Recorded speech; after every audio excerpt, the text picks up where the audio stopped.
అదంతా కూడా పిల్లలకు ధర్మము చెప్పాలి, సంపాదన కాదు. ఆ సంపాదన, ఈ ధర్మం అనే సంపాదన ఉన్నదంటే వానిలో జ్ఞానం అనే శక్తి పెరిగిందంటే ఎల్లకాలంలో ఏదో ఒక స్థాయిలో నిన్ను నీ కుటుంబాన్ని ఉన్నతమైన స్థితిరాల్లో ఉంచే స్థితి ఆ పరమాత్మ, ఆ ప్రకృతి ఆ వ్యక్తికి ఇస్తుంది. అది నిజమైనటువంటి ధర్మం. దాన్ని పట్టుకునే ప్రయత్నం చేయండి. పెద్దలు మనకి ఎన్నో చెప్పి ఉన్నారు. ఏ మార్గాన్ని అనుసరించినా సరే ఆ మార్గాన్ని మనం గట్టిగా పట్టుకుంటూ అయిపోతుంది. ప్రతి ఒక్క ధర్మాన్ని, సనాతన ధర్మాన్ని పాటించే ప్రతి ఒక్కరు కూడా ప్రతిరోజు సాధ్యమైనంత వరకు ఇంటి లోపల దీపారాధన చేయండి. అది ఏ ఇంటి లోపలైతే దీపారాధన ఉంటుందో ఆ ఇంటిలో సకల సంపదలు స్థిర నివాసమై ఉంటాయి. ఆ ఇంటిలో ప్రతి ఒక్క శక్తి, ఈ ప్రకృతిలో ఉన్నటువంటి అనేక రకమైన కొన్ని శక్తులు ఉంటాయి. పరివార దేవతలు ఉంటారు. ఇలా నమశివాయ నమశివాయ నమశివాయ నామాన్ని చేస్తున్నాం. ఆ నామం ఎక్కడికి పోతుంది? పంచభూతాల్లో కలుస్తుంది. పంచభూతాల్లో కలిసి అందులో ఉన్నటువంటి ఆ శక్తి అంతా కూడా నీ దగ్గరికి వస్తుంది.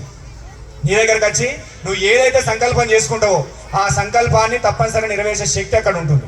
ఆ సంకల్ప శక్తి నెరవేరాలంటే దాన్ని ఫస్ట్ జ్యోతి రూపకంగా చూడాలి. ఏ ఇంటి లోపలైతే నిత్య దీపం అనేది ఉంటుందో ఆ నిత్య దీపమే నీ సంకల్ప శక్తి. ఆ సంకల్ప శక్తి అనే నిత్య దీపం నీ ఇంట్లో ఉంటుందో ఆ దీపంతోనే నీ యొక్క జీవితం ముందుకెళ్తుంది. అందుకోసం ప్రతి ఒక్కరూ నిత్య దీపారాధన చేయాలి. ప్రతి నిత్యము దీపారాధన ఒక 5-10 నిమిషాలు భగవంతుని యొక్క నామస్మరణ. ప్రతిరోజు అవకాశం ఉన్న వాళ్ళు దేవాలయ దర్శనం, అవకాశం లేని వాళ్ళు 3 రోజులకు ఒకసారి దేవాలయ దర్శనం, అంతకంటే అవకాశం లేని వారానికి ఒకసారి దేవాలయ దర్శనం, అంతకంటే లేని వాళ్ళు అమాస పున్నమన దేవాలయ దర్శనం చేయాలి. అది కూడా చేయాలంటే మనం బ్రతుకుడు కూడా ఓం నమ శివాయ ధర్మంలో బతుకొద్దుగా. ఎందుకంటే అది మనకు కావాల్సింది మనం పోషించుకుంటలేము. మన దేవాలయం కడుతున్నాం, ప్రతిష్ట చేస్తున్నాం. ప్రతిష్ట అప్పుడు అంగరంగ వైభవంగా జరుగుతూనే ఉంటుంది.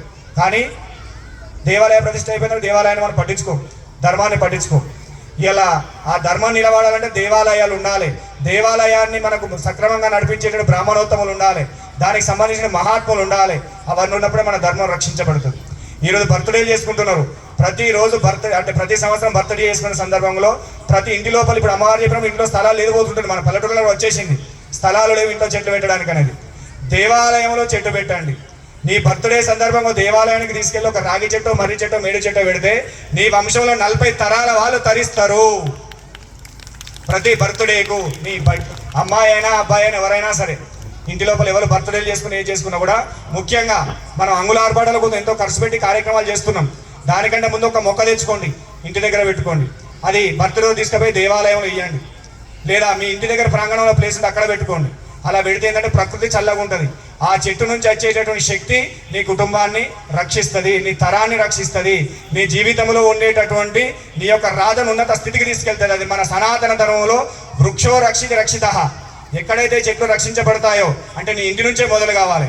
నువ్వు పిల్లలను కన్నావు, నీ కన్నందుకు ఆ ప్రకృతికి నువ్వేమిస్తున్నావు? ప్రతి పుట్టినరోజుకు నా బిడ్డ ద్వారా, నా కొడుకు ద్వారా ప్రకృతికి ఒక చెట్టుని ఇస్తా అనేటువంటి ఒక ప్రతిజ్ఞ మనం చేసుకోవాలి. దాంతో ఏమవుతుంది? ఆ చెట్లు ఆలయంలో కానీ మన ఇంటిలో కానీ పెరిగి మనకు రక్షణ ఇస్తాయి. వాస్తవం ఇప్పుడు పెద్దలు చెప్పిన మన వృక్షాల గురించి దాన్ని మనం నాటినట్టు ఇప్పుడు మనం గుడికెళ్ళి మేడి చెట్టు ప్రదక్షిణ చేస్తాం, రాగి చెట్టు ప్రదక్షిణ చేస్తాం. ఎందుకు చేస్తాం? ఆ చెట్టులో ఏదో శక్తి అని ఉంది. అది మన ధర్మానికి మాత్రమే ప్రత్యేకమైనది, వేరే ధర్మాలలో లేదు. మన ధర్మాన్ని ఏ రూపకంగా? ఇంట్లో దీపారాధన రూపకంగా, భార్యాభర్తలు సౌఖ్యంగా ఉండే రూపకంగా, పిల్లలకు ధర్మాన్ని చెప్పే రూపకంగా, అదేవిధంగా ఆలయాన్ని నిత్యం దర్శించే రూపకంగా, ఆలయంలో ప్రకృతి రూపకంగా ఉండే వృక్షాలను మన నాటే రూపకంగా చేసుకుంటే మన ధర్మం మన ఇంటి నుంచే మొదలైపోతుంది. అదేవిధంగా ప్రతి ఇంట్లో కూడా తులసిని పెట్టండి. ప్రతి ఇంట్లో కూడా నిత్యము ఆ తులసి ఆరాధన చేయండి. ఏ ఇంటి లోపలైతే తులసి అనేది ఉంటుందో ఆ ఇంటిని ప్రకృతిలో వెళ్ళేటువంటి ప్రతి దేవత, ప్రతి ఒక్క పరివార దేవత, ప్రతి ఒక్క శక్తి అనేది చూసుకొని ఆ ఇంట్లో స్థిర నివాసమై ఉంటుంది. ఆ ఇంటికి ఆ తులసే ఒక ఇంటినలాగా ఉంటుంది. దైవశక్తిని ఆకర్షించే శక్తి ప్రతి ఇంటి ముందర తులసి చెట్టుకు ఉంటుంది. ఆ తులసి చెట్టుని పెట్టండి. ఇలా మన ఇంటి ముందరికి వెళ్ళి మన రోడ్ నుంచి ఎవరైనా వెళ్తున్నారంటే ఇంటి ముందర తులసి చెట్టుని సనాతనమైనటువంటి సనాతనీల ఇల్లు అని తెలవాలంటే ప్రతి ఇంటి ముందట తులసి మొక్క ఉండాలి. ఇంటి పైన ధ్వజము, ఎర్రని ధ్వజం అనేది ఉండాలి. ఇంటి ముందు తులసి మొక్క, ఇంటికి నైరుతి మూలలో ఎర్ర జెండా ఉన్నదంటే నీకు ప్రకృతి నుంచి ఏది రావాలన్నా అది ఆటోమేటిక్ ఇంట్లోకి వచ్చేస్తూనే ఉంటుంది. అది ప్రధానమైన ధర్మాలు. తప్పనిసరిగా గోవును పూజించండి, తులసిని పూజించండి, నిత్యము మహాత్మును పూజించండి, తల్లిదండ్రులను గౌరవించండి. ఎక్కడైతే తల్లిదండ్రులను గౌరవించే స్థితి ఉండదో ఆ ఇంట్లో లక్ష్మీ కటాక్షం అనేది ఉండదు.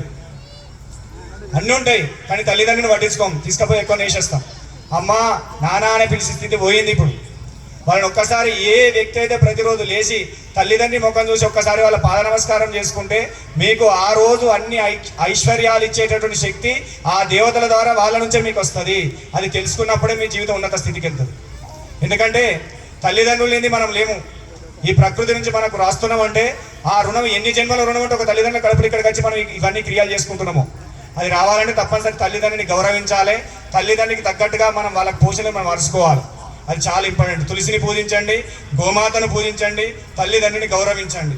అదేవిధంగా ధర్మం పట్ల అత్యంతమైనటువంటి శక్తి కలిగి ఉండండి, ధర్మ నియతి కలిగి ఉండండి.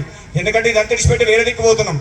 ఒక వ్యక్తి కనుక ధర్మాన్ని ఇడిచిపెట్టి పరధర్మాన్ని కనుక పాటిస్తే 7 తరాల వాడు నరకానికి పోతాడు. ఇక్కడ ఉన్నవాడు అక్కడ ఉన్నవాడు, అది గుర్తించుకోవాలి. పరధర్మాన్ని కనుక ప్రవేశిస్తే ఉన్నటి వాటిలో సంపదలు నశిస్తాయి, పితృదోషాలు ఎంబడబడతాయి, ధర్మదోహం జరుగుతుంది. అక్కడ జరిగిన తర్వాత ఏమో చాలా మంది చూస్తాం, స్వామి వేరే అయిపోయింది మా జీవితం, వేరే అయిపోయింది, వేరే దిక్కు వెళ్ళిపోయినా కాబట్టి ఏముంటుంది నీ జీవితంలో? ధర్మ ద్రోహం జరిగింది కాబట్టి తీర్చలేనిది. మాతృదోహము, పితృదోహము, దైవద్రోహం కొన్ని రకాలల్లో అన్నిటికంటే మనకు కష్టాన్ని కలిగించే ద్రోహం ధర్మద్రోహం. అంటే ఈ ధర్మాన్ని విడిచిపెట్టి వేరే దిక్కున ప్రయాణం చేసినావు అంటే నీ జీవితంలో నీకంటే నీ కుటుంబానికి నీ వంశానికి ద్రోహం చేసిన వాడు లేడు. నీ ఒక్కడే బట్టి కొన్ని జీవితాలు కింద పడిపోతున్నాయని తెలుసుకోవాలి. కాబట్టి ఈ అంశాలని తెలుసుకొని ధర్మం పట్ల ఎక్కువ మీరు ముందుకెళ్లాలని కోరుకుంటూ ఆ పరమాత్మని యొక్క అనుగ్రహం మీ అందరిపైన ఉండాలని ఆ భగవంతుని వేడుకుంటూ ఒక 2 నిమిషాలు భగవంతుని యొక్క నామస్మరణ చేసి మిగతా కార్యక్రమం తీసుకెళ్దాం. బోల్ రఘురామచంద్ర భగవానికి జై. ఓం శ్రీరామ జయ రామ జయ జయ రామ. గట్టిగా అందరూ శ్రీరామ జయ రామ జయ జయ రామ. గట్టిగా శ్రీరామ జయ రామ జయ జయ రామ. శ్రీరామ జయ రామ జయ జయ రామ. బోల్ రఘురామచంద్ర భగవానికి. ఇది జయ తారక రామ మంత్రము. మీరు ఏ పని చేసి ఉదయం బండెక్కినా మీ జీవితం అంటే రోజు మొదలైనా రామనామం చేసుకోండి, భగవంతుని యొక్క స్మరణ చేసుకోండి. ఈ నామాన్ని పట్టుకునేవానికి ఓటం ఉండదు. కాబట్టి ప్రతిరోజు ఈ నామస్మరణ చేసుకోవాలని అందరూ కోరుకుంటూ ఈ కార్యక్రమం నిర్వహించినటువంటి నిర్వాహకులకు, ఈ కార్యక్రమంలో కళా ప్రదర్శన చేసినటువంటి చిన్నారి పిల్లలకు, అదేవిధంగా దీనికి ఎన్నుకొని నడిపించినటువంటి అందరికీ కూడా ఆ భగవంతుని యొక్క అనుగ్రహం ఆశీస్సులు ఉండాలని ఆ పరమాత్మను వేడుకుంటూ అందరికీ కూడా ఓం నమః శివాయ. జై గురుత అవధూత చింతన శ్రీ గురుదేవ దత్త భగవానికి జై.